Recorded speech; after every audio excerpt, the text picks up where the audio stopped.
Hi welcome to T2G health channel. நம்ம வீடியோக்குள்ளே போகிறதுக்கு முன்னாடி நம்ம சேனலை சப்ஸ்கிரைப் பண்ணுங்கள், லைக் பண்ணுங்கள், ஷேர் பண்ணுங்கள், மறக்காமல் கமெண்ட் பண்ணுங்கள்.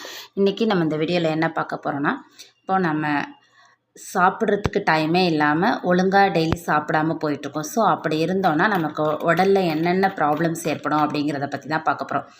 ஒரு நாளைக்கு எல்லாருமே 3 முறை சாப்பிட்றது அப்படிங்கிறது வழக்கமாக வச்சுருக்கோம். ஆனால் சிலர் பல காரணங்கள்னால ஒரு வேளை உணவையாவது தவிர்த்துடுறாங்க. இன்னும் சிலர் 3 வேளை உணவையுமே ஒழுங்காக சாப்பிட்றதில்ல. இதனால் உடலில் பல்வேறு பிரச்சனைகள் ஏற்படுது. அதை பற்றி தான் இதில் பார்க்க போகிறோம். இப்போ எல்லா உயிரினங்களுக்கும் உணவு அப்படிங்கிறது ரொம்ப இம்பார்ட்டன்ட். நம்ம உடலுக்கு தேவையான எல்லா ஊட்டச்சத்துமே உணவில் இருந்து தான் கிடைக்குது. எனவே இதனை நாம் ஒழுங்காக உட்கொள்ளலை அப்படின்னா உடலானது பல்வேறு நோய்களுக்கு ஆளாகுது. எனவே ஒரு மனிதன் தினமும் ஒழுங்காக சாப்பிடாமல் இருந்தால் உடலில் என்னென்ன ஆரோக்கிய பிரச்சனைகள் வரக்கூடும் என்பதை பற்றி தான் இந்த பதிவில் நம்ம பார்க்க போகிறோம். இப்போது நம்ம மார்னிங் பிரேக்ஃபாஸ்ட், லன்ச், டின்னர் அப்படின்னு 3 வேளையும் சாப்பிட்டுட்ருக்கோம். சில பேர் என்ன பண்ணுறாங்க, உடல் எடையை குறைக்கணும் அப்படிங்கிறதுனால சாப்பிடாமல் இருக்காங்க. ஸோ அப்படி சாப்பிடாமல் இருந்தால் உடல் எடை குறைய வாய்ப்பே கிடையாது. இப்படி நம்ம சாப்பிடாமல் இருக்கும்போது நிறைய ப்ராப்ளம் ஏற்படும்.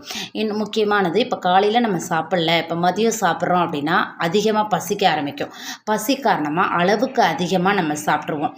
நம்ம ஒரு வேளை சாப்பிடாமல் இருந்தால் அடுத்த வேளை சாப்பிடும்போது அளவுக்கு அதிகமாக சாப்பிடும்போது இப்போ காலைல சாப்பிடல அப்படிங்கிற காரணத்தினால நீண்ட நேரம் நம்ம எதுவுமே சாப்பிடாம இருக்கிறதுனால நம்மளோட உடல் என்ன பண்ணுதுன்னா இழந்த சக்தியை மீட்கிறதுக்கு வழி தேடுது.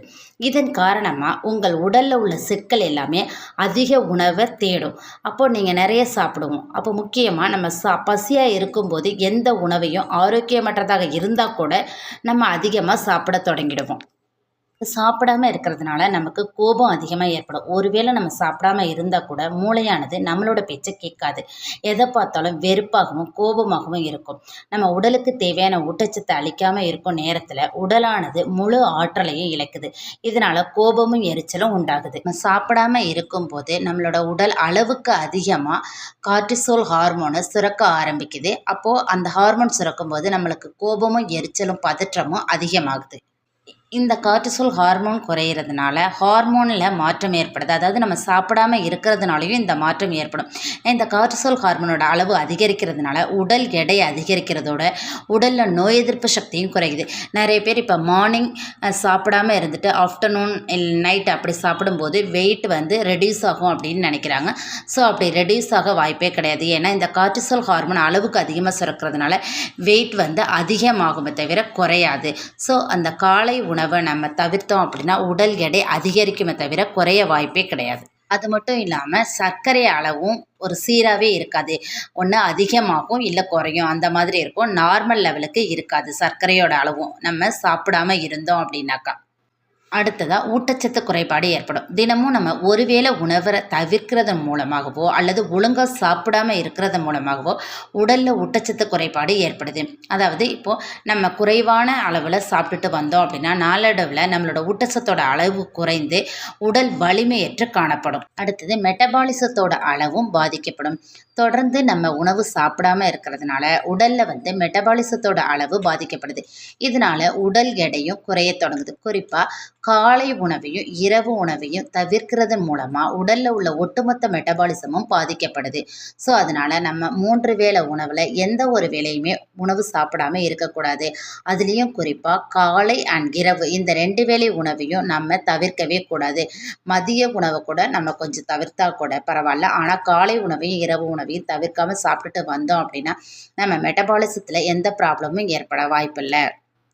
நம்ம இப்படி சாப்பிடாமல் இருக்கிறதுனால உணவு பசிக்கு ஏற்படும் மாற்றங்கள் ஏற்படும். அதாவது உணவுக்கு ஒவ்வொரு முறையும் உடல் ஒரு குறிப்பிட்ட நேரத்தில் உணவுக்காக தயார் செய்கிறத நிறுத்தும்.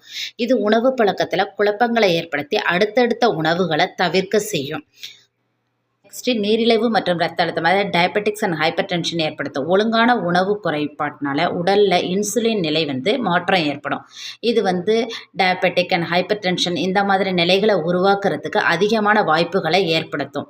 அதுக்கப்புறம் நேரம் தவறிய சாப்பாடு. இப்போ அதிக நேரம் பசியில் இருக்கிறதுனால நம்மளோட உடல் அதிக சாப்பாடை எதிர்பார்க்கும். ஸோ அப்போ அதிகமாக நம்ம சாப்பிட்றதுனால என்ன ஆகும்னா தேவையற்ற அவசியமற்ற கலோரிகள் சேர்ந்து உடல் எடையை அதிகரிக்க வைக்கும். அடுத்தது நுரையீரல், இரத்த ஓட்டம் இதில் எல்லாம் சிக்கல்கள் ஏற்படும். ஒழுங்கை மீறிய உணவுகளை தவிர்ப்பது இரத்த ஓட்டம், நுரையீரல் அதோட செயல்பாட்டை பாதிக்கக்கூடும். ஸோ இப்போ நம்ம நேரம் தவறாமலும் சாப்பிடணும். 3 வேளையில் ஏதாவது ஒரு வேளை உணவு கூட தவிர்க்கக்கூடாது. 3 வேளை உணவையும் அளவாக எடுத்துக்கணும். அளவுக்கு மீறியும் எடுக்கக்கூடாது. ஆனால் 3 வேளை உணவையும் நம்ம தவிர்த்தோம் அப்படின்னாக்கா நமக்கு வயசு ஆக ஆக ஏஜ் ஆன பிறகு உடலில் நிறைய ப்ராப்ளம்ஸ் ஏற்படும். இப்போ ஒழுங்காக உணவை சாப்பிடாததால் உடலில் ஒவ்வொரு பகுதியிலையும் பல்வேறு பாதிப்புகள் ஏற்படும். உடல் நலனை பராமரிக்க ஒழுங்கான நேரத்தில் நம்ம சாப்பிட்றது ரொம்ப ரொம்ப முக்கியம். தேங்க்யூ ஃபார் யுவர் வாட்சிங்.